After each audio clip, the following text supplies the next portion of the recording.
Carbohydrate ऊर्जा के रूप में, मतलब उन्हें ऊर्जा दिया कि कोई और भी अपना आगे का काम कर सके। फिर आगे क्या दिया हुआ है, क्रियाकलाप जो दर्शाता है कि प्रकाश संश्लेषण के लिए क्लोरोफिल कितना आवश्यक है। ठीक,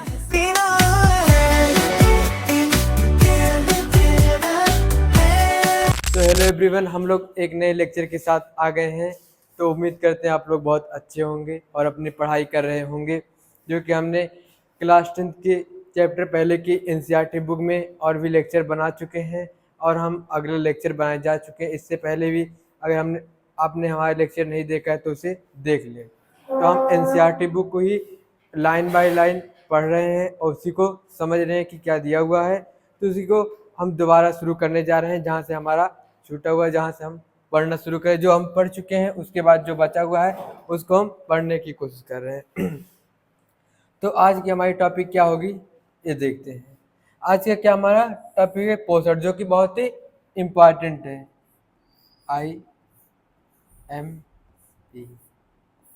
यानी बहुत ही इम्पॉर्टेंट है। इसको हम देखते हैं कि एक मैक्सिमम कम से कम 2 नंबर का तो आ ही जाता है बोर्ड एग्जाम में। जो ये पोषण है, तो ये पोषण क्या होता है इसके बारे में सबसे पहले समझेंगे कि पोषण क्या होता है। उसके बाद हमें लगभग 20-30% तो समझ में आ जाएगा कि ये टॉपिक क्या कहना चाहती है, जो इसके हेडिंग से हम अगर समझ गए कि ये पोषण क्या होता है। तो पोषण क्या होता है इसे देखते हैं एकदम आसान शब्दों में, आसान वाक्य में, कि पोषण क्या होता है। ठीक, थोड़ा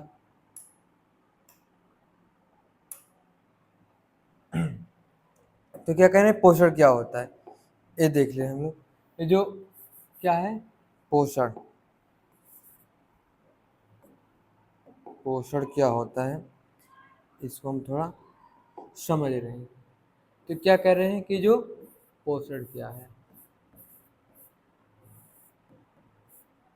एकदम आसान शब्दों में, पोषण इसका मतलब ये होता है कि पोषक तत्वों को ग्रहण करना। पोषक तत्वों को क्या करना, तत्वों को ग्रहण करना, या इसकी कई डेफिनेशन, या भोजन को प्राप्त करना, कई डेफिनेशन।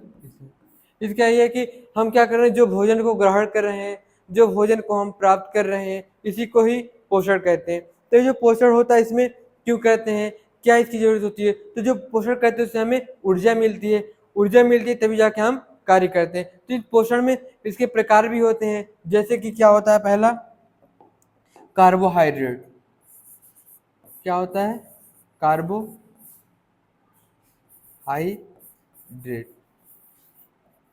कार्बोहाइड्रेट। तो जो कार्बोहाइड्रेट क्या है, ये हमें कैसे प्राप्त हुआ, ये हमें पोषण के माध्यम से प्राप्त हुआ कार्बोहाइड्रेट। तो पोषण क्या कार्य करता है, पोषण हमें ऊर्जा प्राप्त करता है। पोषण से हमें क्या होती है, हमें ऊर्जा प्राप्त होती है, हमें ऊर्जा प्राप्त, इसीलिए हम करते हैं भोजन प्राप्त। पोषण से क्या होते हैं, हमें ऊर्जा प्राप्त होती है। क्या क्या हमने पोषण मेन मकसद यही था कि हमें ऊर्जा प्राप्त हो ताकि हम भोजन कर सके। तो हमने क्या, सबसे पहले हमें कार्बोहाइड्रेट प्राप्त हुआ, कार्बोहाइड्रेट से हमें क्या हुई, ऊर्जा प्राप्त हुई। तो ये जो कार्बोहाइड्रेट किसमें पाया जाता है, उदाहरण एग्जाम्पल देख ले रहे हैं।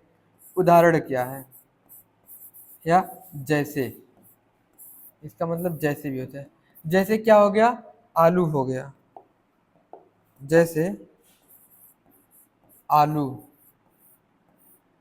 या फिर मक्का, और शहद। शहद तो लगभग हर कोई खाया ही होगा। शुगर यानी चीनी आदि। इन सभी चीज़ों में क्या होता है, हमें कार्बोहाइड्रेट प्राप्त होता है प्रचुर मात्रा में, अधिक मात्रा में। और हमें क्या प्राप्त होता है, और हमें क्या प्राप्त होता है, कुछ क्या होती हैं, प्रोटीन्स होती हैं, प्रोटीन्स। तो जो प्रोटीन्स क्या करता है, ये प्रोटीन्स जो होता है वो हमारे शरीर में, प्रोटीन्स क्या करता है, हमारे शरीर का हर अंग प्रोटीन से ही बना होता है। हमारे शरीर का हर अंग प्रोटीन से बना होता है, प्रोटीन से बना होता है। ठीक, क्या हुआ, हमें कार्बोहाइड्रेट प्राप्त हुआ, प्रोटीन्स प्राप्त हुआ, और क्या हुआ, और भी चीज, जैसे कि हमें वसा प्राप्त हुआ। क्या हुआ,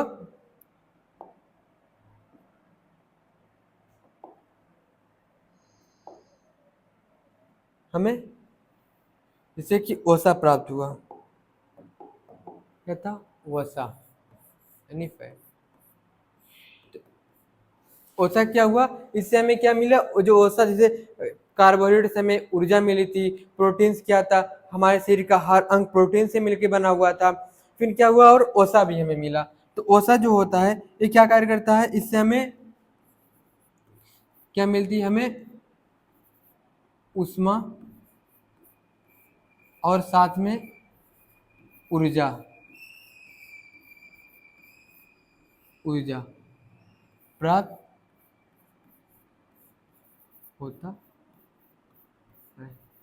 जो वसा होता है, इससे क्या होता है कि हमें ऊष्मा और ऊर्जा दोनों साथ ही में प्राप्त होता है। और क्या, एक नोट्स करने वाली पॉइंट है, नोट के तौर पे आप देख लें। और भी चीज पाई जाती है, विटामिन भी कई तरह की पाई जाती हैं, और भी कई चीज, लेकिन थोड़ा जो मेन पॉइंट था इसके तौर पे हमने देख लिया, कार्बोहाइड्रेट, प्रोटीन्स, वसा। और है जो कि हमारे शरीर में क्या है, पानी कितनी परसेंट पाया, जो कि हमारे जीवन का बहुत ही महत्वपूर्ण एक जो है पानी है, जिससे हमारे जीवन का एक बहुत ही एक अंग की तरह है, जो पानी है बहुत ही महत्वपूर्ण चीज है। तो हमारे शरीर में कितने परसेंट पाया जाता है पानी, हमारे शरीर में, हमारे शरीर में कितना, 70% से 72% तक पानी पाया जाता है, पाया जाता। क्या, जो हमारे शरीर में पानी कितने परसेंट तक पाया जाता है, 70 से 72% तक पाया जाता है। अभी क्या हुआ है, हमें पोषण के माध्यम से प्राप्त होने वाले ये तत्व थे। अब हम बुक में देखते हैं पोषण के बारे में, बुक में क्या दिया हुआ है। एक हमने ये थोड़ा समझा क्या था पोषण। तो देखिए क्या कहा, जब हम क्या करते हैं, टहलते हैं, जब हम टहलते हैं, जब हम टहलते हैं या साइकिल की सवारी करते हैं, क्या करते हैं, आप लोग भी टहलते होंगे, स्कूल जाते होंगे पैदल, या और कोई काम करते होंगे, ठीक है, तो पैदल ही करते होंगे, या फिर कहीं स्कूल अगर दूर आपका होगा तो साइकिल से जा रहे होंगे। और क्या कह रहा है कि साइकिल से सवारी करें, तो हम ऊर्जा का उपयोग करते हैं। इन सभी कामों में क्या कर रहे हैं, ऊर्जा का काम हो रहा है, या पढ़ने का काम हो रहा है, या फिर कहीं घूमने का काम हो रहा है, दौड़ने का काम हो रहा है। तो इन सभी चीजों में क्या है, ऊर्जा का उपयोग किया जा रहा है। फिर कह रहा है कि उस स्थिति में जब हम कोई आभासी क्रियाकलाप नहीं कर रहे हो, आभासी क्रियाकलाप मतलब कोई ऐसा काम नहीं कर रहे हो जो हमें दिख रहा हो, कि हम जैसे कि हम चल रहे हैं दिख रहा है, लेकिन क्या है आभासी, जैसे कि हम सोए हुए हों, तो हमारे अंदर लगता है कि हम कोई देखता है कोई आदमी सोया हुआ है तो लगता है कोई काम नहीं कर, लेकिन उसके अंदर क्या हो, कुछ काम जैसे खाना पचाने का, सांस लेने का भी काम चलता रहता है। तब भी क्या होता है, ऊर्जा की, ऐसा नहीं कि तब ऊर्जा की आवश्यकता है, तभी ऊर्जा की आवश्यकता लगती। फिर कह रहा है कि हमारे शरीर में कर्म स्थिति के अनुरक्षण करने के लिए ऊर्जा की आवश्यकता होती है। कह रहा है कि जो हमारे शरीर में क्या है, कि हमारे शरीर के अनुरक्षण मतलब देख रेख के लिए भी, कहाँ पे कौन सी सेल टूट रही, कौन सी कोशिका, उसके देख रेख के लिए भी अनुरक्षण ऊर्जा की आवश्यकता होती है। फिर कह रहा है वृद्धि, विकास, प्रोटीन संश्लेषण आदि में हमें बाहर से पदार्थ की आवश्यकता होती है। वृद्धि के लिए, विकास के लिए, प्रोटीन संश्लेषण के लिए, इन सभी क्रियाओं के लिए भी क्या होता है, हमें प्रोटीन संश्लेषण यानी प्रोटीन संश्लेषण के लिए बाहरी पदार्थ की आवश्यकता होती है। कह रहा है कि ये ऊर्जा का आवश्यक स्रोत पदार्थ जो हम खाते हैं। ऊर्जा का जो क्या है, स्रोत है, किसका, ऊर्जा का स्रोत, किसका, ऊर्जा का स्रोत, ऊर्जा का स्रोत।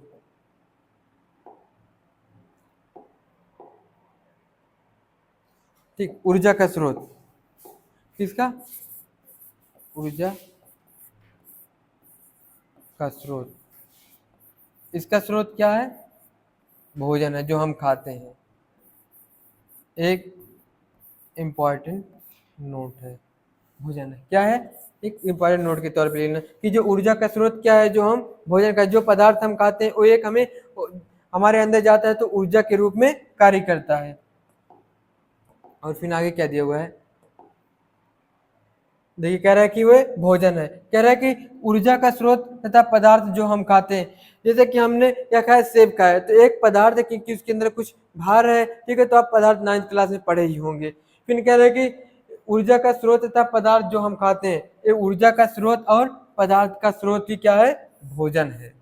फिर आगे देखिए क्या दिया हुआ है, सजीव अपना भोजन कैसे प्राप्त करते हैं। सजीव दो ही तरह से करते हैं, या फिर स्वपोषी होते हैं या फिर विषमपोषी होते हैं। तो कह रहा है कि वे किस तरह से भोजन करते हैं, सजीव भोजन ही करते हैं तभी जाके उन्हें ऊर्जा प्राप्त होती है। फिर कह रहा है कि सभी जीवों में ऊर्जा तथा पदार्थ की सामान्य आवश्यकता होती है। हाँ, ये बिल्कुल है, स्वपोषी हो या फिर विषमपोषी हो, उन्हें ऊर्जा की आवश्यकता होगी, सामान्य रूप से दोनों की ऊर्जा की आवश्यकता होगी।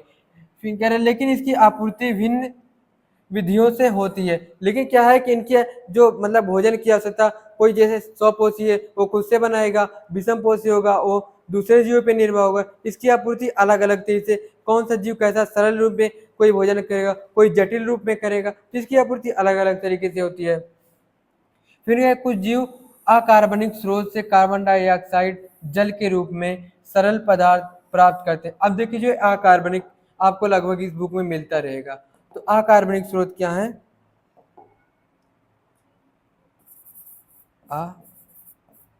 अकार्बनिक, क्या, अकार्बनिक स्रोत। इन तो अकार्बनिक स्रोत में क्या आ जाते हैं, जैसे क्या हुआ, CO2 हुआ, कार्बन डाइऑक्साइड हुआ, H2O हुआ, आदि चीजें क्या है, ये सब अकार्बनिक स्रोत है। ठीक, ये क्या है, अकार्बनिक स्रोत है जो स्वपोषी लेते हैं, अकार्बनिक स्रोत से वो अपना भोजन प्राप्त करने का कार्य करते हैं।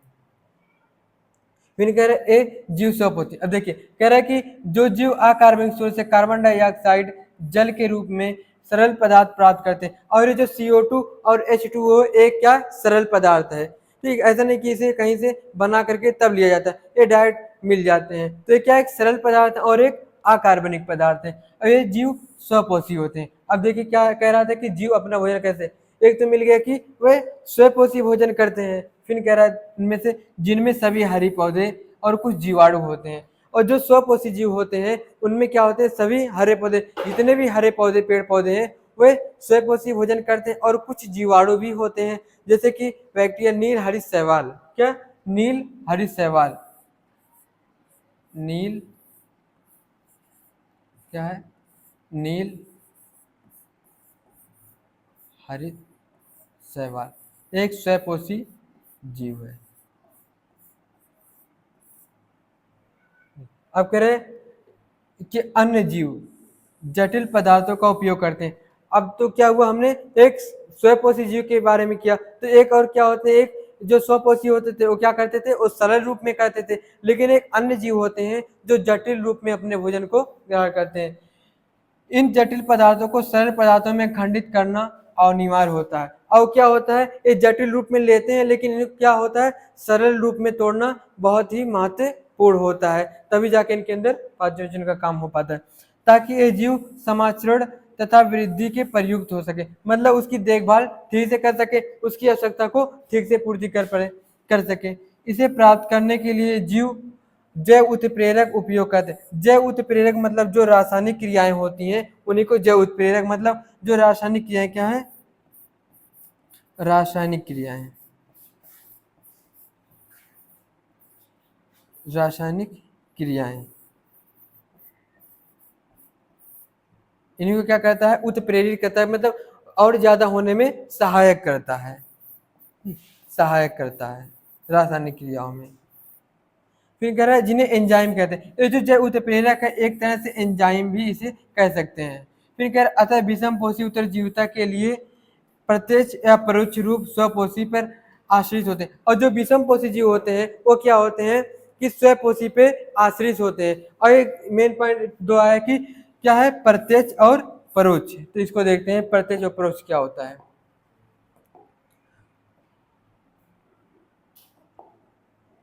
तो जो प्रत्यक्ष होता है, प्रत्यक्ष ये उसे कहते हैं,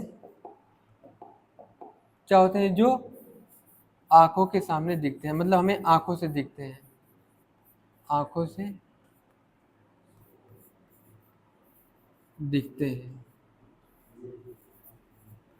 आंखों से दिखते हैं। और जो परोक्ष होते हैं वो आंखों से नहीं दिखते हैं। जैसे कि हमारा पाचन हो रहा है तो हमें आंखों से नहीं दिख रहा है, तो ये क्या है, परोक्ष हो जाएगा। क्या है, जो आंखों से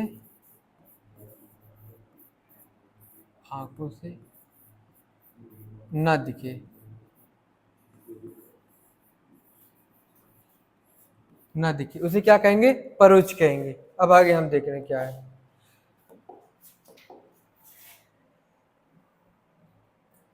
अब देखिए स्वपोषी जीव। तो स्वपोषी पोषण का मतलब समझ ले रहे हैं कि स्वपोषी पोषण क्या होते हैं, तब जाकर के हमें बहुत बेहतर से समझ आएगा। अगर हम इसका मतलब ही ना जाने तो हमें कुछ भी कितना भी ठीक से समझे तो समझ में नहीं आएगा। तो हम स्वपोषी पोषण के मतलब समझ रहे हैं क्या होता है। तो स्वपोषी पोषण का मतलब होता है क्या, स्वपोषी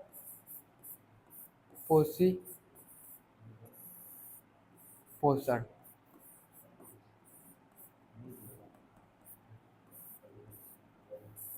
स्वपोषी, स्वपोषी मतलब जो क्या है, स्वयं मतलब जो स्वयं, मतलब खुद से। देखिए इसी में सब कुछ छुपा है, स्वयं। ऐसे जीव जो क्या हो, अपना पोषण खुद से बनाए, मतलब उन्हें किसी की जरूरत ना हो, तो ऐसे जीव को क्या कहेंगे, स्वपोषी पोषण।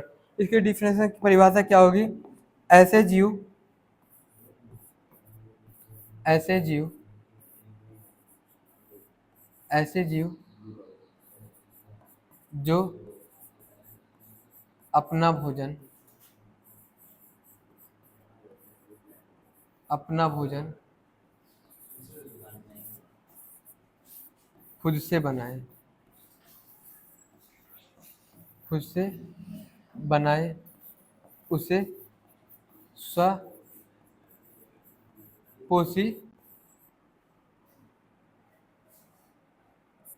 स्वपोषी पोषण कहते हैं।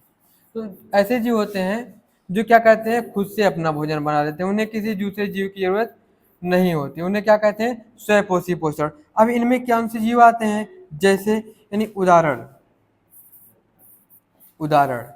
अब देखिए एक ही शब्द का मतलब इतना बड़ा हो जाए। उदाहरण में क्या हो जाता है, जैसे हरे पेड़ पौधे, हरे पेड़ पौधे व कुछ बैक्टीरिया, बैक्टीरिया आदि और भी हो सकते हैं। अब देखिए इसमें क्या दिया हुआ है बुक में, हमने तो सिर्फ क्या समझा है कि ये स्वपोषी पोषण एक क्या होते हैं, हमने स्वपोषी पोषण के मतलब समझा हुआ है।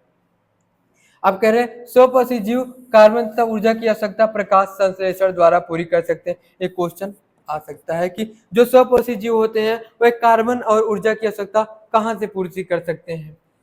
जो स्वपोषी जीव होते हैं, कौन से जीव होते हैं,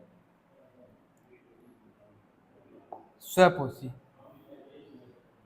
क्वेश्चन इस तरह होगा, स्वपोषी जीव, स्वपोषी जीव CO2 और ऊर्जा की आवश्यकता बहुत ही इम्पोर्टेंट क्वेश्चन है, ये एमसीक्यू में आ सकता है 100%। आवश्यकता की पूर्ति पूर्ति कैसे करते हैं, कैसे करते हैं?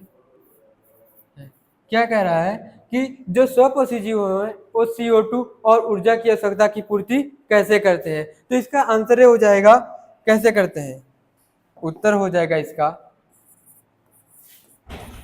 कि प्रकाश संश्लेषण द्वारा। किसके द्वारा? प्रकाश संश्लेषण द्वारा। इसके द्वारा क्या कहेंगे, स्वपोषीजीव जो है वो अपने ऊर्जा और CO2 की पूर्ति कर पाएंगे। ठीक, एक इंपॉर्टेंट क्वेश्चन बन सकता है, इसको बड़े ध्यान से समझने की कोशिश करें। फिर कह रहा है ये वह प्रक्रम है जिसमें स्वपोषी बाहर से लिए पदार्थों को ऊर्जा के रूप में संचित कर देता है। अब कह रहा है जो स्वपोषी जीव है ये क्या करता है, जो बाहर से चीज लेता है उसको ऊर्जा के रूप में संचित कर लेता है। बाहर से क्या लेता है, CO2 लेता है, H2O लेता है और सूर्य का प्रकाश लेता है। इन सबको जब लेने के बाद वो क्या करता है, जिसका प्रोडक्ट बनता है वो ऊर्जा के रूप में संचित कर लेता है। कह रहे ये पदार्थ कार्बन डाइऑक्साइड जल के रूप में लिए जाते हैं। अब देखिए ये क्या है, जो बाहर से स्वपोषी जीव क्या लेते हैं, जो स्वपोषी जीव हैं बाहर से क्या लेते हैं, बाहर से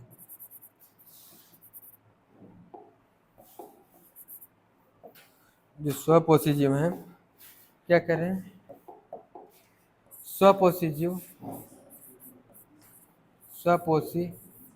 जीव बाहर से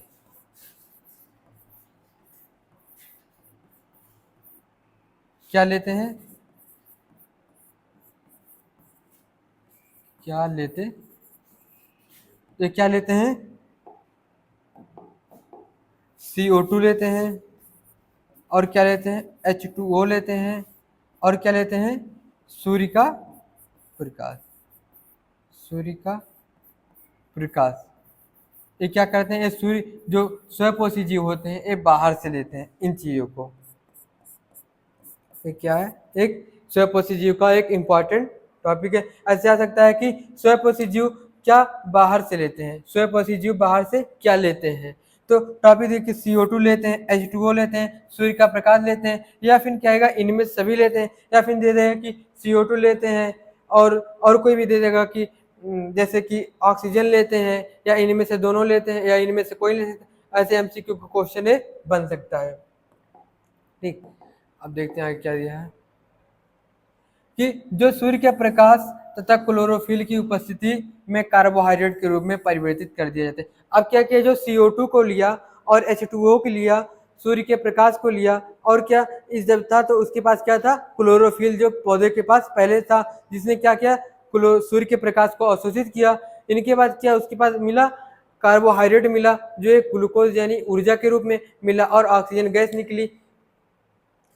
फिर कह रहे हैं कि कार्बोहाइड्रेट पौधों को ऊर्जा प्रदान करने में प्रयुक्त है। अब देखिए कार्बोहाइड्रेट क्या करता है, जो कार्बोहाइड्रेट होता है वो क्या करता है पौधों में, क्या कार्बोहाइड्रेट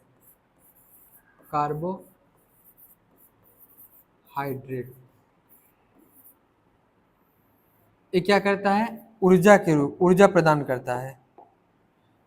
क्या करता है, ऊर्जा प्रदान करता है, ऊर्जा प्रदान करता है। जब क्या किया, CO2 को लिया, H2O को लिया और सूर्य के प्रकाश क्लोरोफिल की उपस्थिति जब इसके पास क्रिया हुई भोजन बनाने की, तो क्या किया इसने, कार्बोहाइड्रेट को क्या किया, जब बना तो क्या काम किया, कार्बोहाइड्रेट ऊर्जा के रूप में, मतलब उन्हें ऊर्जा दिया कि कोई और भी अपना आगे का काम कर सके। फिर आगे क्या दिया हुआ है कि अगले अनुभाग में हम अध्ययन करेंगे कि ये कैसे होता है जो कार्बोहाइड्रेट तुरंत प्रयुक्त नहीं होते। ऐसा नहीं कि तुरंत CO2 लिया, तुरंत H2O लिया, तुरंत सूर्य के प्रकाश जब मन का चाहा तब मिल गया, तो ऐसा नहीं कि तुरंत बन गया, उसको कुछ समय लगते हैं, दिन में बनते हैं या फिर रात में, तो ऐसे कुछ समय भी लगते हैं। ठीक, फिर कह रहा है कि उन्हें मंड के रूप में भी संचित कर लिया जाता। अब देखिए जो मंड होता है, क्या मंड, यहीं पे बता दे रहा हूं, जो मंड है, क्या मंड, इसी को स्टार्च भी कहते हैं, स्टार्च। कह रहे ए रचित आंतरिक ऊर्जा की तरह कार्य करेगा। रचित आंतरिक ऊर्जा मतलब जो भोजन बनाते हैं पेड़ पौधे, तो कुछ भोजन जितनी जरूरत होती है उतनी तो काम कर लेते हैं, लेकिन जो बचता है उसको मंड के यानी स्टार्च के रूप में संचित कर लेते हैं। फिर जब उसको काम पड़ता है, जरूरत पड़ती है, तो उसको निकाल करके भेज देते हैं। तो ये कह रहा है उसे आंतरिक मतलब अंदर ही अंदर उसका ऊर्जा के रूप में कार्य कर लेते हैं। फिर इनका पौधे द्वारा आवश्यकता अनुसार प्रयुक्त कर लिया जाता है। और कह रहे हैं कि जितनी पौधों को आवश्यकता अनुसार होती है, जितनी उनको जरूरत होती है उतना ले लेते हैं। ऐसा नहीं कि जितना इकट्ठा की जरूरत हो या ना हो पूरा खत्म ही कर दे, जितनी जरूरत होगी उतना ही वो लोग अपना उपयोग करेंगे। कह रहे हैं कुछ इसी तरह स्थिति हमारे अंदर भी देखी जा सकती है। हमारे द्वारा खाए गए भोजन व्युत्पन्न ऊर्जा के भाग हमारे शरीर में ग्लाइकोजन के रूप में। अब कह रहे हैं कि जो कुछ जैसे कि पेड़ पौधे क्या जो अपना भोजन बनाए, जैसे क्या किए वो लोग, इसकी समीकरण हम लोग देख रहे, वो लोग क्या किए, CO2 को लिए प्लस H2O लिए,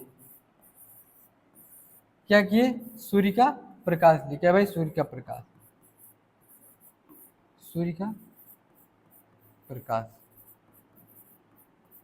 और क्या लिया, क्लोरोफिल जो उनकी पत्तियों में था, क्लोरोफिल। फिर क्या किया, इसको कार्बोहाइड्रेट बना, C6H2O6 plus O2 plus H2O। ठीक, अब देखिए क्या किया, इसको भी बाहर से लिया, इसको भी लिया और इसको भी लिया, इसे तो उसके पेड़ पौधे के अंदर होता है। तो क्या कि ये कार्बोहाइड्रेट बनाए, कार्बोहाइड्रेट बना, कार्बोहाइड्रेट बना, इससे क्या मिली, उसे ऊर्जा मिली। और यही जो है क्या हुआ, जितनी जरूरत थी उसको इकट्ठा किया, जितना जरूरत थी उसको क्या किया, जितनी आवश्यकता से ज्यादा उसको मंड के रूप में संचित कर लिया, यानी स्टार्च के रूप में, स्टार्च के रूप में। अब देखिए इसको संतुलित करेंगे, C6H12, फिर क्या हो जाएगा इधर, C6H। ये आप लोग पहले चैप्टर में केमिस्ट्री के पढ़े होंगे। अब देखिए मेन तो हम लोग का ये था कि जो ये क्या होता है पेड़ पौधों में, पेड़ पौधों में क्या होता है, जो कहने का उसका मतलब था, जो ये पेड़ पौधे होते हैं क्या होते हैं, पेड़ पौधे, पेड़ पौधे, पौधों में भोजन, में भोजन स्टार्च के रूप में संचित होता है, किसके रूप में, स्टार्च यानी मंड, इसी मंड भी कहते हैं, मंड के रूप में संचित होता है, संचित होता है। यही इंपॉर्टेंट क्वेश्चन आ सकता है। क्या जो पेड़ पौधे होते हैं वो बहुत, इट वॉज टेक्निकल प्रॉब्लम, जो कि हमारी टेक्निकल प्रॉब्लम हो गई थी इसलिए थोड़ा रोकना पड़ा, तो हम आगे अपना काम जारी रखते हैं। कह रहे क्लोरोफिल द्वारा प्रकाश ऊर्जा का अवशोषित। अब देखिए क्या होता है, जो क्लोरोफिल होता है ये जो पेड़ पौधों की पत्तियों में उपस्थित, यानी जितने भी पौधे के हरे भाग होते हैं वहां पे क्लोरोफिल उपस्थित होता है। तो क्लोरोफिल क्या होता है, जो क्लोरोफिल चीज होती है, ऐसी एक चीज होती है कैसी, क्लोरोफिल जैसे। तो जो क्लोरोफिल होती है ये क्या करती है, पहली बात तो क्लोरोफिल सूर्य के प्रकाश को क्या करती है, अवशोषित करती है, खींचती है, प्रकाश को अवशोषित करती है, अवशोषित करती है। और जो क्लोरोफिल का इसका है, इसका एक मुख्य तत्व भी होता है, इसका मुख्य तत्व क्या होता है, वो मैग्नीशियम होता है, यानी Mg होता है। ये किसका, तत्व भी होता है। अब आगे देखिए, अभी जो हमारा डायग्राम एक दिया हुआ है, हरित लवक, इसी के अंदर क्लोरोफिल होती है, इसी किसके अंदर, हरित लवक के अंदर। फिर आगे देखते हैं, कह रहे हैं प्रकाश ऊर्जा को रासायनिक ऊर्जा में रूपांतरित करना तथा जल के अणुओं को हाइड्रोजन व ऑक्सीजन में तोड़ अपघटन करना। अपघटन मतलब जैसे कि तोड़ना, क्या हुआ, जैसे CO2 हमारे पास था, तो क्या हुआ, C+O2, दो चीज में टूट गया, तो इसी को क्या कहते हैं, अपघटन हुआ। क्या हुआ, अपघटन हुआ।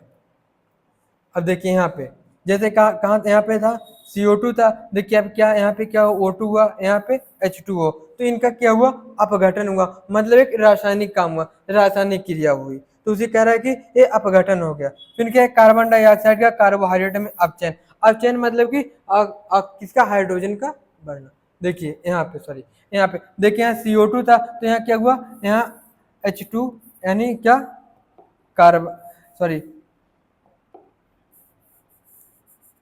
तो यहाँ देखिए कार्बन यहाँ पे है, कार्बन है, ऑक्सीजन भी है, लेकिन क्या हुआ, हाइड्रोजन भी बढ़ गया, तो क्या हुआ, CO2 का क्या हुआ, अपचयन हुआ।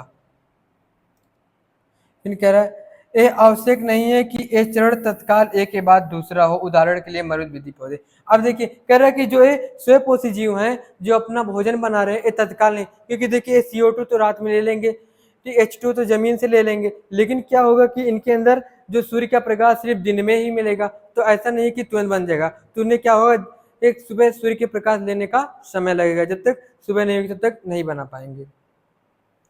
जैसे कि देखिए एक हमारा पेड़ है, तो हमारा एक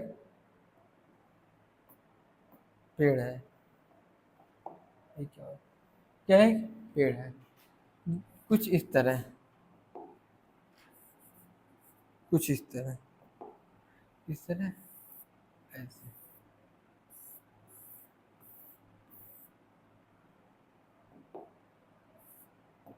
कुछ इस तरह, थोड़ा बनने में इसे ठीक कर लिया, कुछ सही बन जाए, थोड़ा वैसे तो ठीक नहीं है डायग्राम बनाना, ठीक, कह रहा है कि कुछ इस तरह होता है,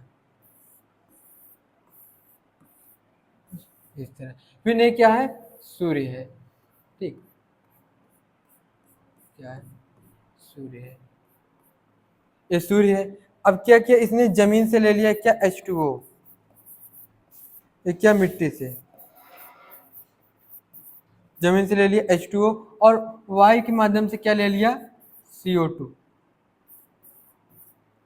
CO2 ले लिया। अब इसे क्या जरूरत पड़ी, सूर्य के प्रकाश की, सूर्य के प्रकाश की, किसकी, सूर्य की प्रकाश की, सूर्य के प्रकाश की, ठीक, सूर्य का प्रकाश मिला, इसके अंदर क्या था, क्लोरोफिल पहले से था, क्लोरो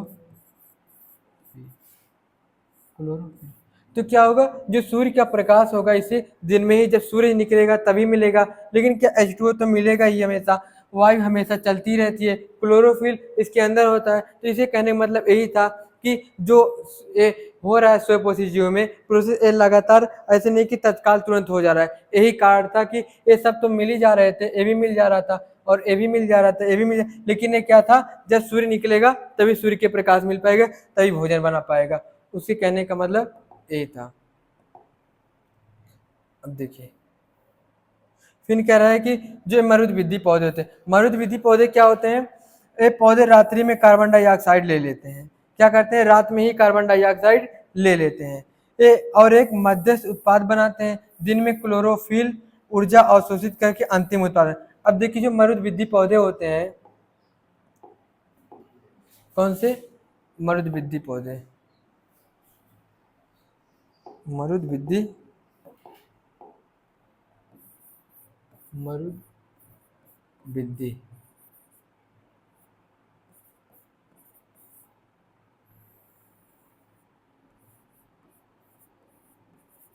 मरुद्भिदी पौधे, ये कहाँ पे ज़्यादातर पाए जाते हैं, रेगिस्तानी इलाकों में, जहाँ रेगिस्तान होती है, कहाँ पे, रेगिस्तान,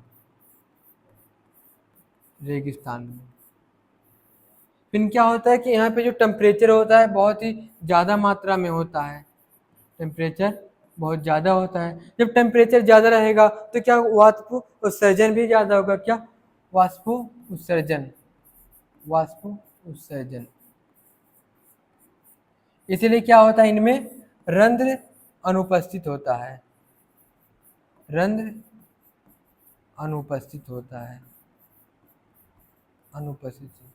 तो ये लोग क्या करते हैं, रात में ही क्या करते हैं, रात में ही CO2 ले लेते हैं, CO2 लेते हैं, और फिर क्या होती है, जल की बहुत कमी होती है, पानी की कमी होती है। इसीलिए क्या कहते हैं, इनमें रंध्र नहीं होते, और कुछ मतलब कुछ में होते हैं। इसीलिए क्या करते हैं, रात में खोलते हैं। रात में क्या होता है कि टेम्परेचर, तापमान, क्या होता है, तापमान रात में कम होता है, तो वाष्पोत्सर्जन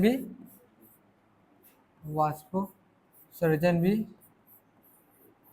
कम होता है। इसलिए क्या करते हैं, रात में ही CO2 को ले लेते हैं, और क्या करते हैं, क्लोरोफिल लेते हैं, और दिन में क्लोरोफिल लेते हैं, तभी जाकर के वो अंतिम उत्पाद अपना बनाते हैं।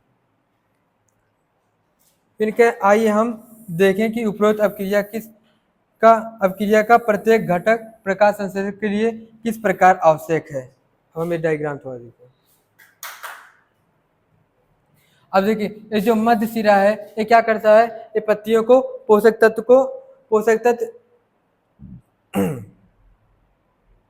क्या करते हैं, मध्य सिरा जो होता है पोषक तत्व प्राप्त करने में सहायक करता है। क्या करता है, पोषक तत्व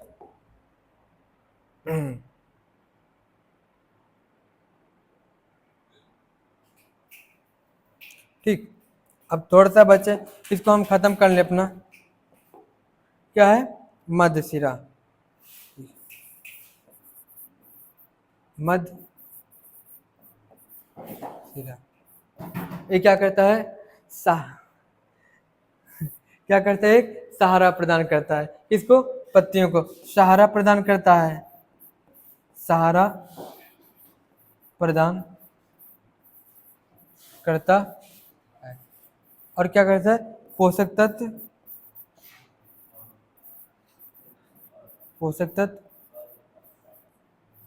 प्राप्त करने में सहायक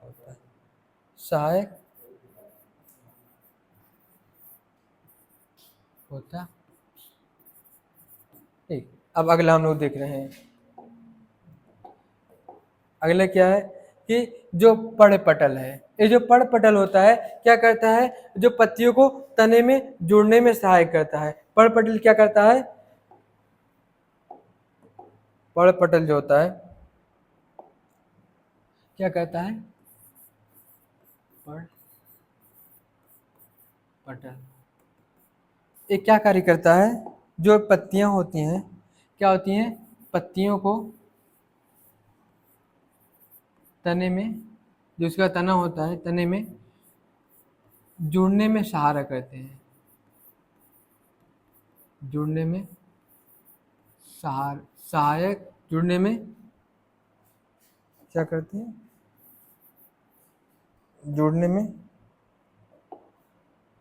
जुड़ने में सहायता करता है। एक ही वैसे इसका रंग चेंज हो रहा है, चेंज हो रहा रंग ही इसका। क्या करती हैं, सहायता करती है, मतलब हेल्प करती है, सहायता करते हैं। फिर आगे क्या दिया हुआ है, अब देखिए, ये दिया इसमें सिरा तो जो उसका मतलब जो लाल जैसे की पत्ती है, क्या है, एक ऐसी पत्ती है उसी तरह, जो इसका ए वाला पार्ट, तो इसी को सिरा कहते हैं। और देखिए क्या है, मोमी क्यूटिकल, तो मोमी क्यूटिकल क्या करता है, जो हमारी द्वार कोशिकाएं होती है जहाँ से वायु का आदान प्रदान H2 का होता है, उसमें क्या करती है, उसी को कवर करती है, मतलब उसी को कब क्या खुलना है उसी का देखभाल मोमी क्यूटिकल करता है। जो द्वार कोशिकाओं का, किसका, द्वार कोशिकाओं का कोशिकाओं का। ओके, अब देखिए क्या आ रहा है, फ्लोएम जाइलम संवहन, एक उनके पेड़ पौधों की पत्तियों में संवहन का कार्य करती हैं। ठीक, क्या संवहन, जैसे कि ये भोजन उसने बनाया तो क्या फ्लोएम परोसने का काम करेगा, जाइलम क्या करेगा, उसकी जो क्या होती है पानी की जरूरत होती है, इंपॉर्टेंट होता है पानी उसमें भी, तो उसको ले जाने का जाइलम काम करेगा, और जब भोजन बन जाएगा तो उसके हर अंग में पहुंचाने का काम कौन करेगा, फ्लोएम करेगा। अब देखिए ये जो हरित लवक होता है ये प्रकाश संश्लेषण में बहुत ही सहायक करता है। प्रकाश संश्लेषण मतलब जब उनका भोजन बनने में यानी कार्बोहाइड्रेट के निर्माण में भी सहायक होता है। अब देखिए ये जो वायु कोष होते हैं इनके अंदर क्या होती है, जो वायु होती है उसके आदान प्रदान में भी सहायक करती हैं, और जो द्वार कोश क्या है यहीं से क्या होता है, CO2 H2O का आदान प्रदान होता है।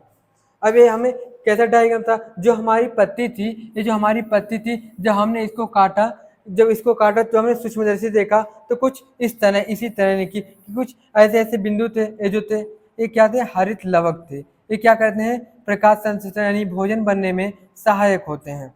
और ये जो वायु कोष थे ऐसे खाली खाली जगह थे, यहाँ से क्या वायु का आदान प्रदान होता है, यहाँ से CO2 H2 का आदान प्रदान होता है। ठीक, अब आगे क्या दिया हुआ है, तो आप ध्यानपूर्वक एक पत्ती के अनुप्रस्थ काट को सूक्ष्मदर्शी अवलोकन, जब क्या करेंगे हम सूक्ष्मदर्शी की सहायता से देखेंगे तो कुछ इस तरह पत्तियों का पार्ट दिखेगा हमें। और आगे क्या है, क्या चित्र 5.1 में आप नोट करेंगे कुछ कोशिकाओं में हरे रंग के बिंदु दिखाई देते हैं। अब देखिए ये जो हरे रंग के बिंदु दिखाई दे रहे हैं, ये जो हरे रंग के बिंदु, ये कह रहा है कि आप देखेंगे कुछ हरे रंग के बिंदु दिखाई देंगे, तो ये हरे बिंदु कोशिकांग जिन्हें क्लोरोप्लास्ट कहते हैं, इनमें क्लोरोफिल होता है। अब देखिए ये जो हरित लवक है इन्हें तीन चीज जानते हैं, जो क्या है, हरित लवक, क्या हरित लवक,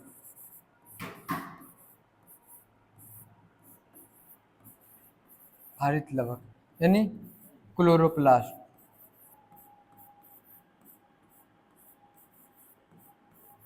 क्लोरोप्लास्ट या फिर क्लोरोफिल, क्लोरो, ये देखिए फिर दोबारा क्या हो गया,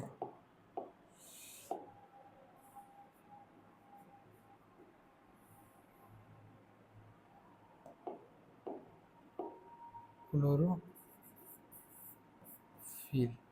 ठीक, इतनी चीज जानते हैं। अब आगे देखते हैं,